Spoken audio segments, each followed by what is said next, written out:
¿Qué tal amigos, amigas del ciclismo, amantes de este bonito y duro deporte? Hablamos de lo que más nos gusta, hablamos de ciclismo femenino. Ya hemos conocido el recorrido del Tour de Francia masculino y ahora vamos a conocer el del Tour de Francia femenino. Empezamos.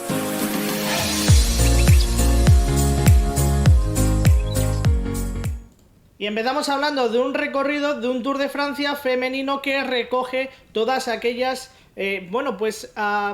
cosas, todas aquellas inclemencias que pedía, ¿no? La gente, y sobre todo eran dos premisas: introducir una crono, se introduce en el último día, ahora vemos cada una de las 8 etapas, y la segunda cosa que se pedía era eliminar el pavé y se elimina. Metemos montaña con la ascensión al Tourmalet también. No arrancamos en París, que a mí sí que es verdad que se me quedó el inicio un poquito descafeinado.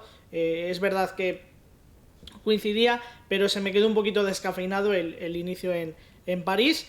Eso sí, empezamos en otro sitio que no es París, pero empezamos el mismo día que los chicos, a ver cómo se hace este encaje de bolillos. 8 etapas, vamos de domingo 23 de julio al domingo 30, volveremos a tener un mes entero de Tour de Francia, con ese enlazado del femenino, que creo que fue bien, pero vamos a ver cómo sigue funcionando esto de seguir compartiendo día de final-inicio. Y la tercera cosa que se le pedía al Tour era el final en París.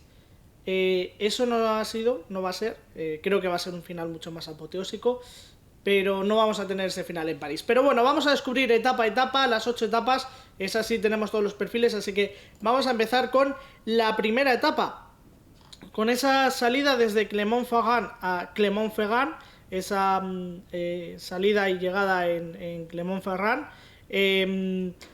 Una jornada, luego os doy mi nota, como he hecho con el Tour femenino, luego con el masculino, luego os doy mi nota. Es verdad que tenemos mucha media montaña en este Tour de Francia femenino, llegada y final en Clermont-Ferrand en esta primera etapa, 124 kilómetros, la primera parte de la etapa es un poquito más llana, la siguiente...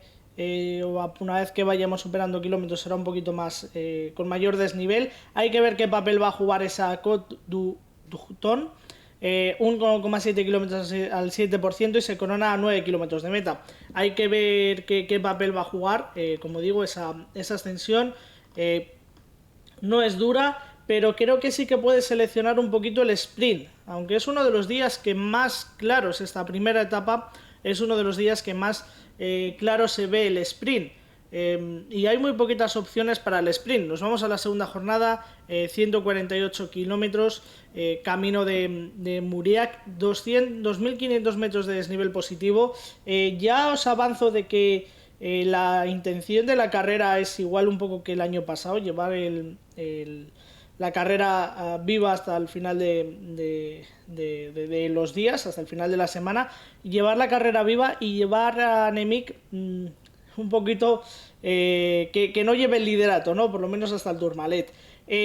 Segunda etapa, final en Mauriac, 2.500 metros de desnivel positivo, 148 kilómetros, una jornada de media montaña, una jornada que se presume dura, hay hasta 6 puertos, todos ellos son cotas de 1, 2, 3, 4 kilómetros, cotas al 6, 5%, 7%. Yo creo que la primera parte de la etapa aquí no va a tener influencia, porque son 39 kilómetros prácticamente hasta el kilómetro 40, un poquito más adelante, hasta el 45-47 son en ascenso, luego tenemos un tramo bastante favorable, pero sí ya una vez que entremos en el kilómetro 100, los últimos 48 de la etapa, se ascienden esas 4 ascensiones, primero 4 kilómetros en medio al 5%, luego a continuación otro kilómetro al 7%, luego hay un falso llano, un terreno comanche, con un primer paso por línea de meta en Mauriac, y luego esas 2 ascensiones, sobre todo antes de llegar a la línea de meta, 3,4 kilómetros al 5% en Tregbach. Yo creo que van a marcar, ¿no? Deben marcar la carrera. No va a ser un día, yo creo que para las sprinters, yo creo que no va a ser un día para que ellas puedan luchar por la etapa, sobre todo con esa ascensión final que seleccionará mucho la carrera. Otro día de nuevo de media montaña, vamos a ver qué pasa, porque el año pasado sí que es verdad que estuvo mala en los primeros días, pero el año pasado Annemiek en esos primeros días tuvo un poco digamos de debilidad, ¿no? Entonces, bueno, vamos a ver. Tercera etapa, tercera jornada. Jornada para las sprinters, 147 kilómetros con final en las Caux. El propio Tour de Francia dice que sí es la primera jornada para las sprinters. Bueno, ya he dicho que la primera, vamos a ver cómo se desarrolla. Es una jornada con menos desnivel, es cierto. Vuelve a haber 5 cotas en este caso que se ascienden, pero esas 5 cotas dos son muy cortitas y están en la primera parte de la etapa, en los 2 primeros tercios. A partir del kilómetro 92 que se corona la última cota. Es un terreno más irregular, pero más llano, sigue siendo irregular, pero más llano. Primera oportunidad para las sprinters, sí, puede ser la primera jornada para las sprinters. Primera o segunda, ya he dicho, primera o segunda jornada para las sprinters, para que se peleen, se den batalla, y van a ser prácticamente las únicas oportunidades que tengan, y estamos en la tercera etapa, porque hay mucho recorrido de media montaña, mucho recorrido Comanche y mucho recorrido para hacer daño, ¿no? Para formar escabechinas, como la cuarta etapa, 177 kilómetros. Ojo a la longitud de esta etapa, 177 kilómetros entre Cahors y Rodez. Hay que destacar que los primeros 80 kilómetros de la etapa son prácticamente llanos, pero la segunda parte de la etapa es un recorrido absolutamente quebrado, para arriba, para abajo, difícil de mantener el ritmo, y sobre todo ya dentro de esos últimos 30 kilómetros, sobre todo con esas 3-4 ascensiones finales, con, por ejemplo, la Côte de Colombiers a 6 kilómetros, luego Moyarts al 4,6 kilómetros, y luego esas dos últimas cotas un poquito más cortas, 2 kilómetros y 500 metros al 10%, ¿no? Esa última cota de 500 metros al 10%, justo antes de la línea de meta, nos va a decidir la ganadora, y es una jornada Comanche, es una jornada para montar, para montar todo el lío que se quiera montar, sobre todo por equipos, y sobre todo 177 kilómetros. Las corredoras van a llegar al final con un desgaste bastante grande, bastante importante, bastante más de lo que están acostumbradas en el ciclismo femenino, así que ojo a esta etapa, 177 kilómetros, que es absolutamente larga.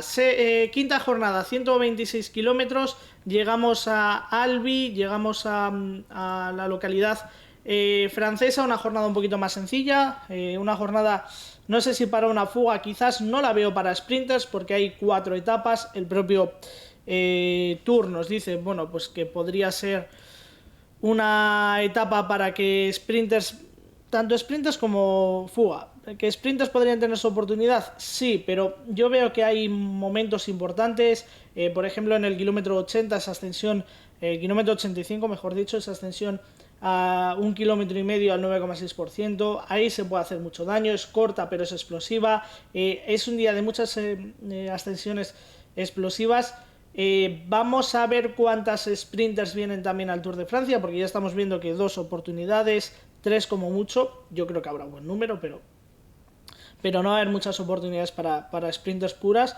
Entonces, bueno, yo creo que un día quizás un día de fuga hasta quinta etapa, pero ojo, porque antes del final, el final es un poquito más llevadero, pero antes del final se las trae, y vamos a ver si se puede controlar, porque aquí puede haber intención de controlar por parte de los equipos para llegar al sprint, pero como haya una fuga de calidad, aquí es difícil de controlar, por mucha voluntad que tengas. Ahora ya sí, si nos vamos a la sexta etapa, con final en Blagnac, 122 kilómetros, sí que es una jornada claramente para corredoras que se estén jugando el sprint, para corredoras que se jueguen el sprint, la última oportunidad. De hecho, en el último kilómetro es totalmente recto para jugarse el sprint. Sí que hay 4 cotas de 2 kilómetros a lo largo del recorrido, pero como digo, jornada para el sprint, esta sexta etapa, antes de dar paso al Tourmalet, por primera vez en el ciclismo femenino se extiende el Tourmalet. Y no solamente se va a extender el Tourmalet, sino que va a ser precedido del Col de Aspan. 90 kilómetros, una etapa cortita pero matona, una etapa con el inicio para, bueno, dejar llevar una fuga, para que sea un inicio poco a poco más intenso y que ya esa llegada al Col de Aspen signifique 12 kilómetros al 6,5%. Se empieza a coronar en el kilómetro 50 aproximadamente, se corona en el 60, se empieza a coronar en el 48, 50 aproximadamente. Va a servir. ¿Para qué va a servir? Pues yo creo que va a servir este Col de Aspen para hacer lo que quiera Van Vleuten. Yo creo que este Col de Aspen es un acierto, es un grandísimo acierto, y que vamos a decir, encadenar Aspen y Tourmalet, pero yo creo que este Col de Aspen nos va a servir para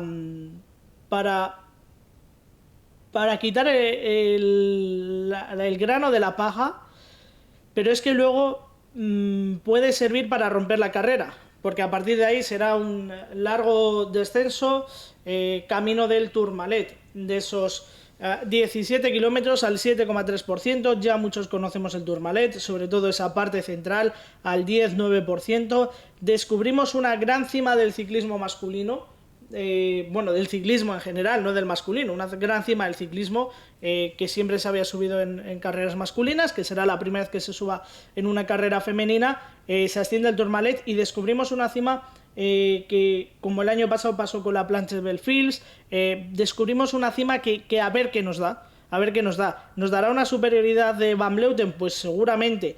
Vamos a ver si Van Vleuten llega con el maillot arcoiris o ya llega vestida de amarillo. Esas son las previsiones, pero si Van Vleuten falla, si Van Vleuten no está en su plenitud de forma, si Van Vleuten mínimo problema, va a haber ahí muchas corredoras dispuestas a quitarle todo lo que le puedan quitar. Y ojo porque va a ser una gran etapa. Así que ascensión al Tourmalet por primera vez en la historia del ciclismo femenino. Para mí, para todos, la gran etapa. Luego llegaremos a la jornada 8, una crono entre Pau y Pau, 22 kilómetros. Y ojo, porque la mejor, es verdad que la mejor del mundo, Van Vleuten, es la mejor tanto en crono como en montaña. Y que lo que todos esperamos es una Van Vleuten siendo absolutamente avasalladora y siendo absolutamente dominadora en la montaña y en la crono. Es lo que todos esperamos. Pero ojo, porque yo diría que Van Vleuten en la crono es más fácil de superar. Entonces, aunque lleguemos, porque solo vamos a tener una etapa de montaña, porque es verdad que el Tour también ha querido que llegue abierta. Si hubiese habido 2 etapas de montaña como el año pasado, el último día a la crono, vamos a llegar más libres, ¿no? Más sin necesidad o con menor necesidad de decidir cosas. Pero ojo, porque solo una etapa de montaña, a un mínimo que esté un poco apretadas las cosas, la crono va a decidir muchas cosas. Y Van Vleuten es la mejor, pero si hay un terreno en el que se le puede ganar, yo creo que es en la crono. Aparte de bueno, pues lo que puedas hacer antes de llegar ahí. Así que vamos a ver un gran Tour de Francia femenino. Me gusta mucho el recorrido. En el de los chicos he dicho que un 6. En el de las chicas yo creo que estamos en torno a 7,5. Creo que lo que le falta es un poquito más de distancia a la crono. Creo que le sigue faltando, igual que en el masculino, un poquito más de distancia, aunque es cierto que en el femenino no tenemos tantas cronos y que va a marcar diferencias, está claro, pero creo que sí, que le falta un poquito más de distancia. Y lo siguiente que me falta en este Tour de Francia para que ya roce la excelencia es quizás otra etapa de montaña, pero también es cierto que teniendo a una corredora como Annemiek van Vleuten, que es muy buena y que es tan superior a todas las corredoras, meter otra etapa de montaña decidiría la general mucho, iría quizás en contra del espectáculo, ¿no? Entonces, bueno, creo que tenemos un gran Tour de Francia femenino, 7,5, ya digo, viendo también las... Y creo que el recorrido 2024 será diferente al de 2023, ya sin Annemiek van Vleuten, pero ascendemos el Tourmalet, que me llama mucho, y luego una crono final en Pau, que nos va a decidir muchas cosas. Así que los Pirineos, por cierto, que en el Tour de Francia masculino no tienen tanta presencia, en el Tour de Francia femenino sí, porque se van a decidir las cosas. Así que nada, que nos vemos en las carreras, que recuerdo, suscribiros, darle al like, darle a la campanita para recibir todo el contenido, porque madre mía, qué temporada se nos espera. ¡Hasta luego!